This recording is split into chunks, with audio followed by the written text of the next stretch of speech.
Bonjour. La publicité, c'est une forme de communication qui vise à attirer l'attention d'humains ou d'algorithmes sur un produit ou service.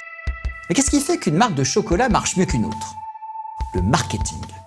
Il consiste à trouver comment passer un message de façon efficace pour créer un besoin et permettre à un vendeur d'accéder à ses consommateurs. Et bien sûr, lorsqu'il s'agit d'optimisation, les algorithmes se sont rapidement imposés comme le moyen idéal d'améliorer ce marketing. Avant, le seul moyen de faire passer une information était le bouche à oreille. Puis, les différents moyens publicitaires ont trouvé leur analogue numérique. Nous sommes passés d'affiches dans les rues à des espaces publicitaires sur les pages web, d'annonces télé à des vidéos sur Internet, de flyers dans la boîte aux lettres à ces fameux spams. Ces publicités sont ainsi passées de supports communs à des appareils personnels. Smartphones, ordinateurs, montres, casques numériques. Partout où il pouvait y avoir le regard d'un humain, il fallait rentabiliser cette attention par de la publicité.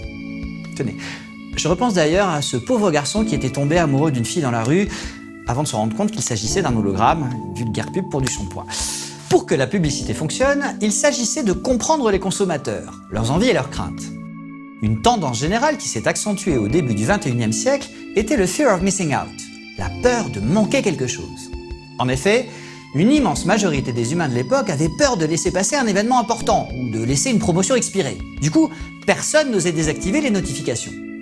Les publicitaires ont saisi l'occasion et ont cherché à profiter au maximum de ce court moment d'attention du consommateur lorsqu'il jette un œil à ses notifications. Comme je vous l'ai expliqué, certains algorithmes identifient une stratégie pour optimiser une certaine valeur, bien choisie par leur concepteur. Par exemple, dans un magasin, cherche-t-on à ce que les gens passent le moins de temps possible, auquel cas il faudrait mettre les céréales à côté du lait, ou bien au contraire le plus de temps possible, auquel cas il faudrait les éloigner le plus possible. Il est vraisemblable que plus de temps on passe dans le magasin, plus on est exposé à divers produits, et plus on est susceptible d'acheter des choses imprévues. Voilà pourquoi les magasins s'aident d'algorithmes pour agencer leurs rayons. Les réseaux sociaux ont fait de même, développant des algorithmes conçus pour maximiser le temps que vous passez sur leur plateforme. Plusieurs stratégies étaient utiles. Vous présentez des actualités que vous étiez susceptible de commenter, intercaler des publicités au passage, cultiver votre addiction en proposant régulièrement des éléments intéressants pour que vous ne puissiez plus vous arrêter de défiler. De même, plus une personne passe de temps sur une application, plus celle-ci peut lui afficher des publicités, l'inciter à acheter des services annexes et la pousser à inviter ses amis. Cela permet aussi d'asseoir sa position dominante et de récolter à la volée des masses de données. C'était d'ailleurs la raison pour laquelle il était très important pour une application d'être devant toutes les autres. Ainsi, tous les moyens étaient bons pour pousser une notification et ainsi reprendre la main sur le consommateur. Puis, Facebook a eu l'idée d'exploiter la couche réservée aux alertes, celle tout en haut, pour y mettre ses bulles de contact. C'était un moyen de garantir de rester à l'avant en permanence. Malheureusement, d'autres applications ont abusé de cet espace et y ont glissé des publicités indésirables. En effet, les données étaient très importantes dans le domaine de la publicité. Avec les médias les plus anciens, une entreprise lançant une campagne de publicité savait vaguement combien de personnes y étaient exposées et si leur vente avait augmenté ou non. Mais grâce à Internet, les annonceurs ont pu commencer à pister les consommateurs et à savoir qui a cliqué sur quelles annonces. À partir de là, il était facile de connaître l'efficacité d'une campagne et de savoir directement combien de ventes ont été réalisées grâce à elle. De plus, les réseaux sociaux leur ont permis d'obtenir des statistiques de plus en plus sophistiquées sur les tranches d'âge de leurs consommateurs, leurs centres d'intérêt ou leurs derniers achats. Cela permettait de prévoir leur prochaine campagne publicitaire en conséquence et d'avoir au final un meilleur retour sur investissement. En l'échange de toutes ces informations, les plateformes pouvaient faire payer leurs espaces publicitaires à prix d'or. Et c'est grâce au grand nombre d'utilisateurs que les plateformes pouvaient faire des déductions intelligentes.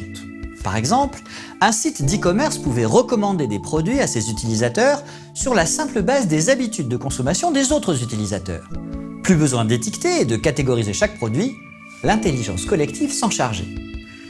Les plateformes se sont modernisées pour accueillir des algorithmes publicitaires de plus en plus perfectionnés. C'est ainsi qu'en 2007, un système d'enchères temps réel a été développé. À chaque fois qu'un internaute se rendait sur une page web comportant des espaces publicitaires, la page déclenchait une petite vente aux enchères destinée à des algorithmes. Voici une femme ayant entre 18 et 25 ans qui aime la natation et la musique classique. Combien êtes-vous prêt à offrir pour afficher votre pub?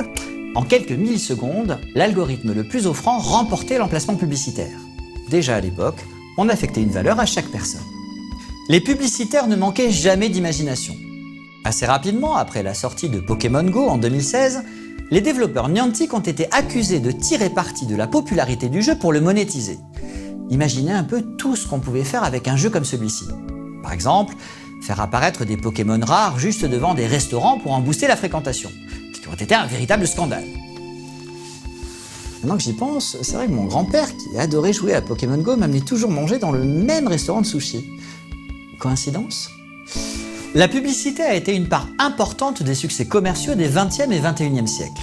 Beaucoup de médias étaient principalement financés par elle, que ce soit des chaînes de télévision ou des sites internet. Certains empires, comme Google ou Facebook, se sont bâtis entièrement sur les revenus publicitaires. Mais alors qu'au début, c'était les publicitaires qui cherchaient à nous vendre des produits, progressivement, ce sont les humains qui sont devenus des données à vendre aux algorithmes. Voilà, l'algorithme qui a généré cette émission est terminé. Pour la prochaine fois, il vous prépare des données à propos de la robotique. Fin de fichier.